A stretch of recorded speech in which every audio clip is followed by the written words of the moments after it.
Welcome back to Art and Soul, the podcast where we explore creativity, consciousness, healing, and what it means to evolve as human beings. Today, I want to sit with a question that sounds simple, but quietly reshapes how we define progress itself. What does it mean to be an advanced human being? Usually we answer that through technology, through innovation, through intelligence measured in speed, efficiency, and output. But what if that definition is incomplete? What if humanity's real advancement is not how fast we can build things, but how deeply we can understand each other? Empathy, compassion, emotional intelligence. We often treat these as soft skills, but what if they are signs of cognitive and spiritual maturity? What if empathy is not the opposite of intelligence, but its highest expression? What if compassion is not sentimental, but structural?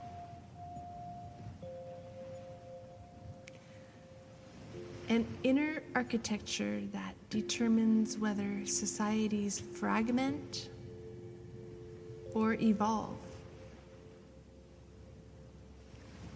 And what if the next leap in human evolution is not external at all,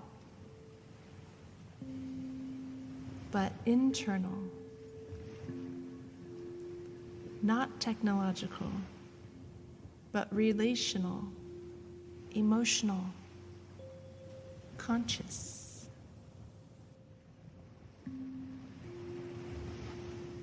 We live in a world that rewards external mastery, status, performance, productivity, influence, control.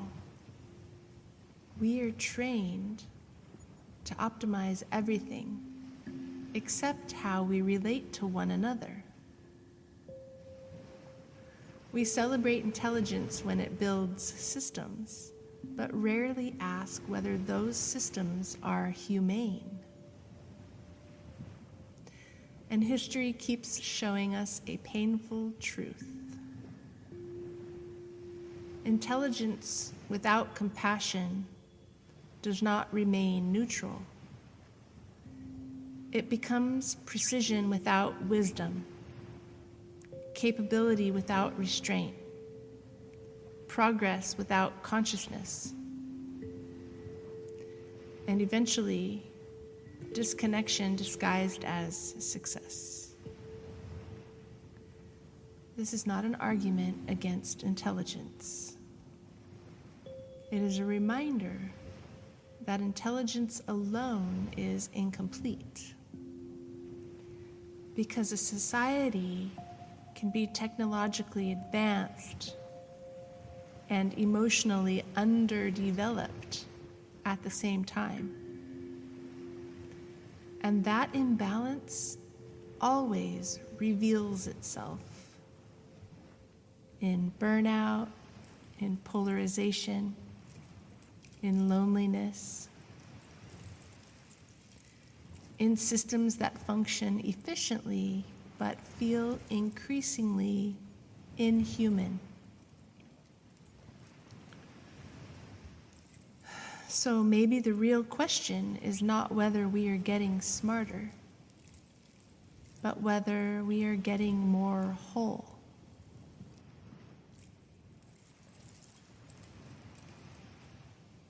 Empathy is not passive. It is active perception. To be empathetic requires a kind of internal coordination we rarely name. You must be present enough to sense another person, self-aware enough not to project onto them, regulated enough not to be overwhelmed by fear, and open enough to stay with a reality that is not your own. That is not softness. That is precision. Fear narrows perception. It simplifies people into categories. It turns complexity into a threat or safety. But compassion expands perception. It allows contradiction, nuance, humanity.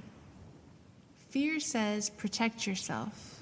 Compassion says, recognize yourself in others. And as the world becomes more interconnected, that shift becomes less optional. We now live in systems where emotional ripple effects travel instantly. One decision affects thousands of unseen lives. One message reshapes perception. One misunderstanding scales into division. So the question is no longer whether we can afford empathy. It's whether we can survive without it.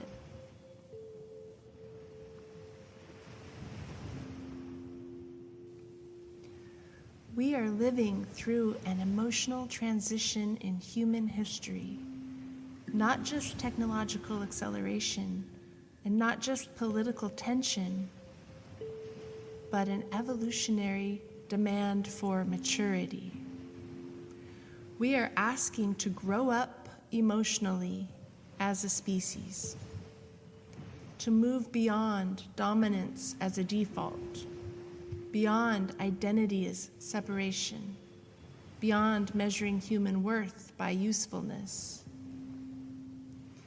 Because a truly evolved society would treat emotional intelligence as foundational literacy, like language, like mathematics, like survival itself. In a truly evolved society, we would learn how to regulate emotional overwhelm, listen without defensiveness, repair relational rupture, recognize projection versus truth. Because without these skills, we remain emotionally illiterate in a world that demands emotional depth. And emotional illiteracy always shows up systematically in burnout, in mistrust, in exhaustion we cannot name. This is not personal failure. It is developmental lag. And development can be learned.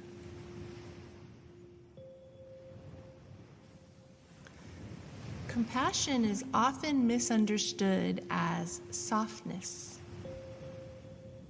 but it is one of the most demanding human capacities because it requires you to stay open when your nervous system wants closure. It requires you to see people without reducing them to their worst moment. It requires you to remain human in environments that reward emotional detachment.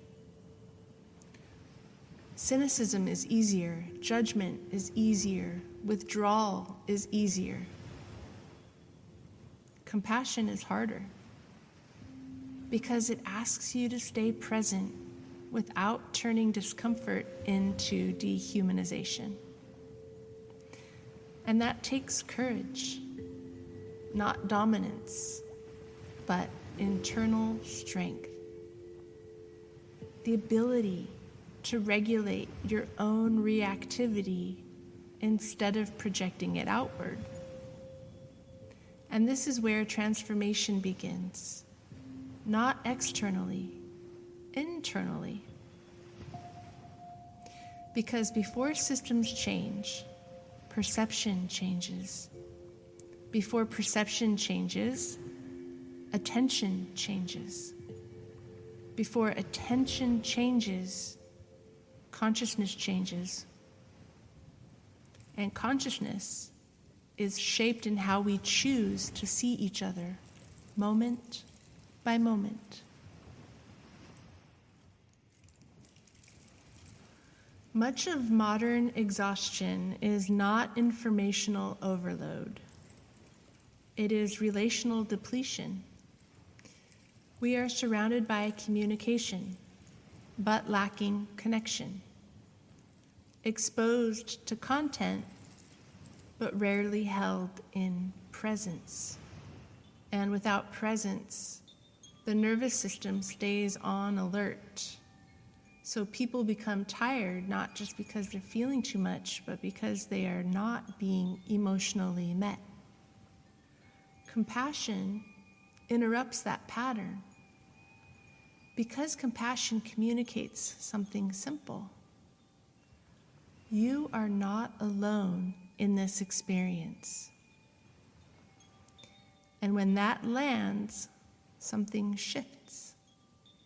The body relaxes. Defensiveness softens. Creativity returns. Perspective expands.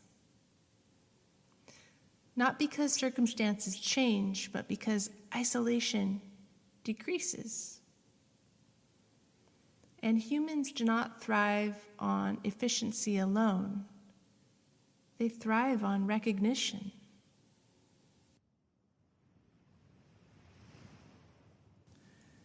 Maybe strength is not control over environment. Maybe it's the capacity to create environments where life can actually flourish. Maybe intelligence is not how fast we process information, but how wisely we process humanity. Because no technological advancement can compensate for emotional fragmentation. No system remains stable when people feel unseen. No progress is sustainable if it erodes connection.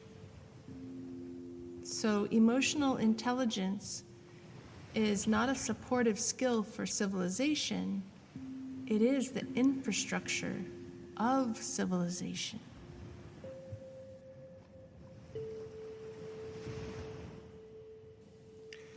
This is where art enters the conversation, because empathy is not only relational, it is creative.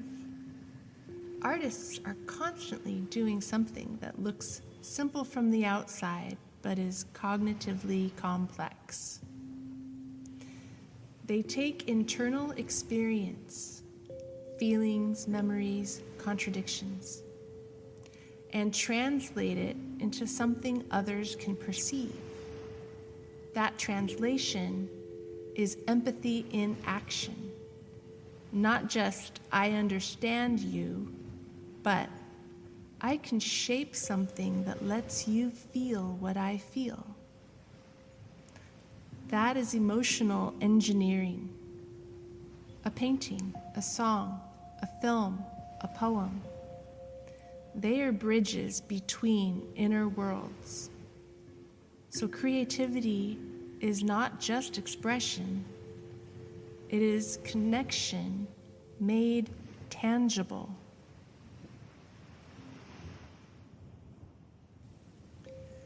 Creativity is often mistaken for inspiration or skill, but its foundation is sensitivity. The ability to notice subtle emotional shifts, unspoken tension, stories people cannot say, nuance lost in speed. That sensitivity is empathy. Without it, art becomes polished, but emotionally hollow. With it, even the simplest work becomes deeply human. Because some artists are not perceiving more facts, they are perceiving more feeling. And at its deepest level, artists are not only expressing themselves, they are stepping outside themselves. For a moment, they inhabit someone else's grief, or a collective mood, a generational anxiety, or a feeling not yet named. So creativity is not purely personal, it's relational. Borrowed consciousness made visible.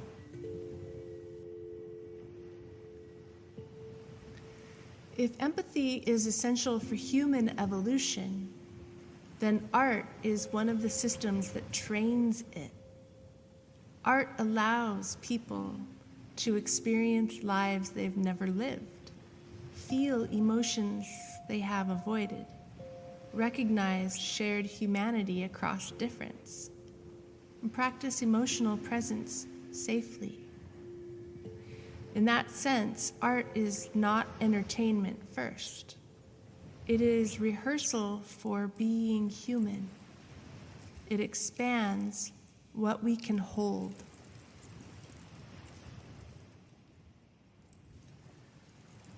If humanity is evolving toward emotional intelligence, then artists are not observers of that evolution. They are early sensors. They feel shifts before language exists for them. They name what cannot yet be said. They make inner life visible. So artists are not just creators. They are translators of consciousness. They take what is invisible inside us and make it shareable. And in doing so, they help humanity feel itself more clearly. Thank you for listening to Art and Soul. If this episode resonated, share it with someone who is still learning how to see people clearly. Until next time, stay grounded, stay open, and keep creating from the soul.